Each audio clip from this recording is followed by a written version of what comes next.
Something Real, Chapter 12. Soon transfers were coming around. Mitch knew most of his men would be staying, but Carter and a few others were being moved around on their required 7-year rotation. "You really going?" Paul asked him as they sat at their desks. "Yeah, I'm kind of glad." Carter looked over at him. "Maybe I can go somewhere I won't see her ghost everywhere." Paul nodded and looked over at Carter. "I get that." Paul knew it had been 6 months, but for Carter, it was like yesterday. Chief Rudy Decker had Barb, his secretary, show in a new applicant. He just needed to find that damn application. He knew it was somewhere in the organized chaos he calls an office. He turned to the shelves behind his desk, knowing the folder was here somewhere. "Madison, have a seat. I just need to find your application," the chief told her over his shoulder. She stepped over to one of the chairs in front of his desk and sat down.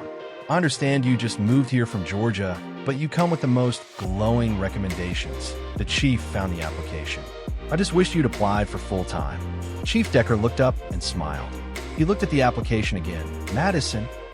Looking fully at his friend he knew as Abby, he quickly stepped around his desk and hugged her. "I went to your funeral." She sniffed back some tears. "I'm sorry. They told me I had to." Deck held on to her for a long moment. "I get it, don't get me wrong." He stepped back over behind his desk and threw the application on top. "This is merely a formality now. I'd be stupid not to hire you. I'm here to stay this time." Maddie smiled at him and returned to her seat. "Good." Decker smiled as he looked at her, shocked she was there. "I can't believe it. Come over to my place this afternoon." Maddie wiped a tear away and looked up at Decker. "I'll tell you what happened." She knew if she couldn't trust him now, she never could. Later that afternoon, Decker ducked out early. He wanted to spend time with his friend, the one he thought was dead for the last 6 months. "Okay, Maddie." He intentionally emphasized her name. "Tell me what happened." She handed him a beer, and they walked out onto her porch. "We landed, I don't know where, and they brought me to a room in a hangar. Everything you own, including your home in Texas, will be sold. The contents of your house will be boxed and moved to your new location.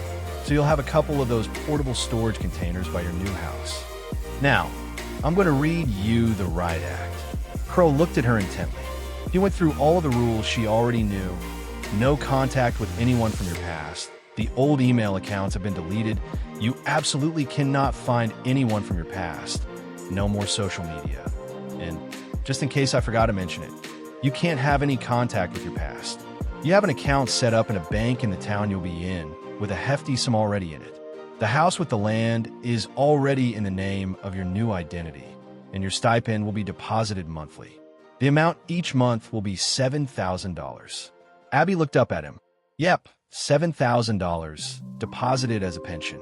You'll have 120 acres of land. This includes your house and 3 smaller rent houses, which can be additional income. Most of the land, though yours, is already leased to some local cattle farmers. This is your new identity." Crow pushed a packet of papers toward her. "Read it, learn it, memorize it. There's some backstory I put in there, too. This is and was your life. Make sure you know it. You have all of your personal information, social security number, birth certificate, health insurance, driver's license from Georgia, until you can get one from your new and forever location. Bank account information, anything you need will be in here." Crow pulled out a large envelope. "This information is to be used only in the direst of circumstances or if you ever decide to move. You have to keep me, or whoever takes my place, notified if you ever move for an extended period of time or permanently." Abby nodded. "You can call me if you ever have any questions or if you're just not sure what to do in a situation. We realize you're human. The things you took out of your house will be waiting for you at your new home also." Abby nodded again. Crow looked at her and watched her study the information. "Abby, once you leave here, Abby James is dead. I realize that part of my life is over." Abby looked at the men confused. Jason sat forward in his seat. "2 planes will take off when you leave, yours and one being remotely controlled, a drone, if you will. The second plane will cross a particularly violent storm and will go down in the Appalachians. The bodies of a woman, a dog, and the pilot will be recovered. Abby James will have been tragically killed while on her way to her new life. But Madison Shapa will just be getting to the rest of hers." They could see she understood what they meant. Why? Everyone knows I have to disappear. Why go that far? Crow looked up at her, let him move on. Abby started to cry, stood up, and walked out. The two men followed her. Jason gathered all of her information and put it in a shoulder bag for her. That's the long and short of it. Crow told her, call me with any question, big or small. Abby nodded and looked out over the tarmac. Beggs handed her the bag, and she slung it across herself. You'll go it alone from here on out, but you'll have a vehicle waiting in the airport parking lot where you land. The keys are in the bag. It's registered in your name, and there's directions to your house in the console. Crow looked at her, knowing how difficult this was for her. Madison. Crow offered to shake her hand. Good luck. She looked up at him and shook his hand. Everyone calls me Maddie. Crow and Beggs smiled. You better get going. Crow nudged her toward the only plane she could see. The two men watched her pull the dog to the plane and climb on. The flight captain pulled the door closed and prepared for takeoff. Godspeed, Abby, Beggs mumbled. Amen to that. Crow agreed, and they watched her plane taxi away. I've been hiding out here for the last 6 months, trying to let everything die down some. Maddie wiped some tears away and looked over at Deck. You love him, Deck said and tossed his head against the back of the rocker. Maddie nodded and pushed, making the swing sway. And he thinks you're dead. She nodded slowly as a tear fell. Yep. Carter arranged to rent a house through a service the marshal's office used. It was just outside of the town he was working in and appeared to be ideally located. He received notice he would meet the owner at the house on Wednesday, and the movers would be there on Thursday. He made arrangements to stay in a hotel in town for one night. He drove up to the house, parked next to a large blue pickup in the driveway, and got out. He was about 2 hours early, but thought it would be okay to come out. A beautiful German shepherd came out of the house through a propped, open-screen door barking. Hey dog, Carter said out loud. The dog stopped and looked at him, sniffing the air. Dog. The dog quickly became excited, bounding up to him, wagging his whole body. Hey buddy, why are you so excited? The dog then started whining and licked his face. Carter's heart started racing. Winchester. Carter then, followed by the dog, ran in the house. Maddie had just finished cleaning the back bathroom and was bringing the cleaning supplies to the kitchen to return to her home. Win, where did you go? She stopped short, her heart racing, and didn't move when she looked up to see who'd walked in. Carter couldn't breathe. I'm Carter, your new renter. Maddie looked over at him. I own the place, I'm Madison, but everyone calls me Maddie. I'm just Carter. He didn't finish when she started crying and walked over to him. They held each other for a long moment. He stepped away and held her face. I don't know how, and right now I don't care. I went to your funeral. I had to, she was blubbering now. I wanted you to be able to move on. He was crying now too. I didn't want to, I couldn't. I'm sorry, I'm so sorry. No, there's nothing to be sorry about. Carter pulled her close again. I just want to hold you right now.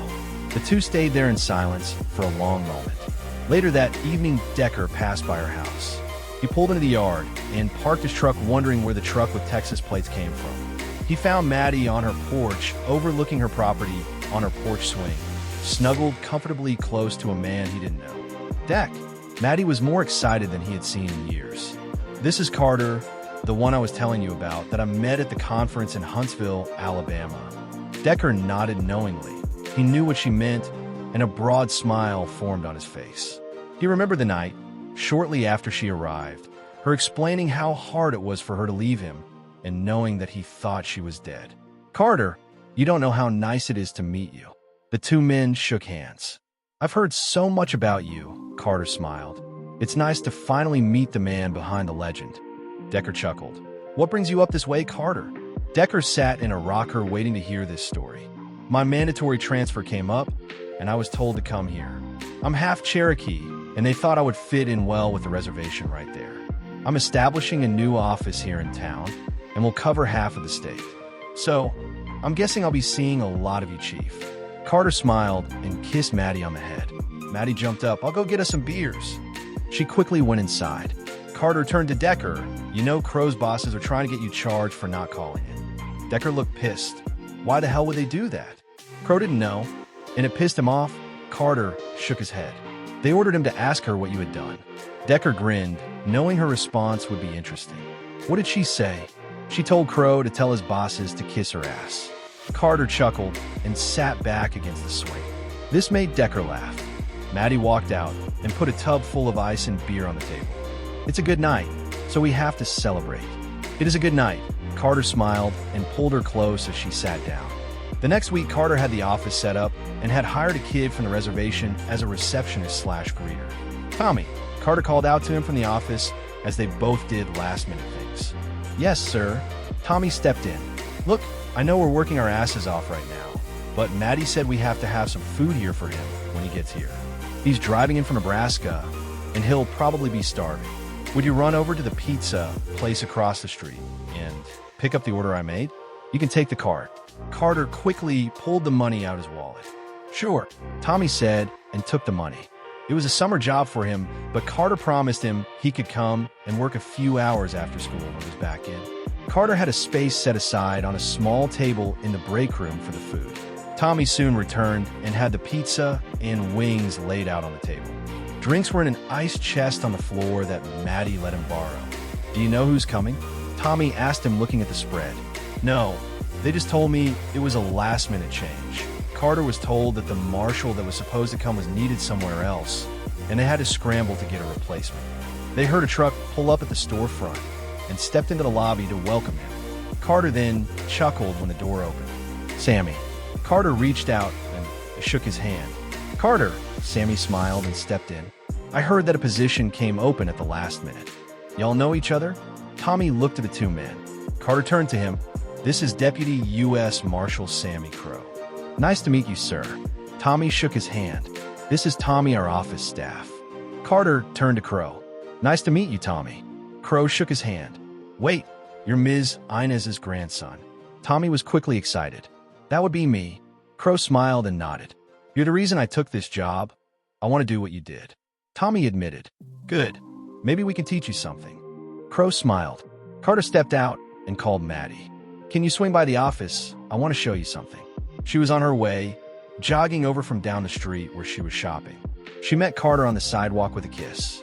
Come inside. I want you to meet my new partner. She stepped in and looked over to see Sammy. No way. She hugged him. What are you doing up here? It was a chance for me to come home for a few years, Crow smiled. And y'all were here. Crow shrugged and looked at the two. Wait. Maddie looked at him suspiciously. You knew we were here? They all turned to Crow, who immediately had a look of guilt flash across his face. I planned out your final location with Jason. No one else knows that. And he turned to Carter. I requested that you come up here. I set you up with the rental service and only showed you her 3 rental houses. No shit. Carter sat on the edge of the desk. Yep. Crow looked back over at Maddie. You were right. It wasn't fair. Maddie smiled and nodded. They all spent the next few hours catching up. 6 months later, Marshal Jason Beggs walked in and dropped his things on his desk. He sat down and started to sort through the mail on his desk. He got a one that was obviously a card. He opened it and smiled. The honor of your presence is requested at the wedding of Madison Schappa and Carter Wolf. On the 8th of July, the nuptial mass will begin at 7 o'clock in the evening. Reception to follow at the town barn. Beggs smiled broadly and put the invitation on the corkboard next to his desk. I just might go to that one. I would like to take the time to thank you for listening to my story, Something Real. If you like this, please hit the like button and subscribe for more stories are to come.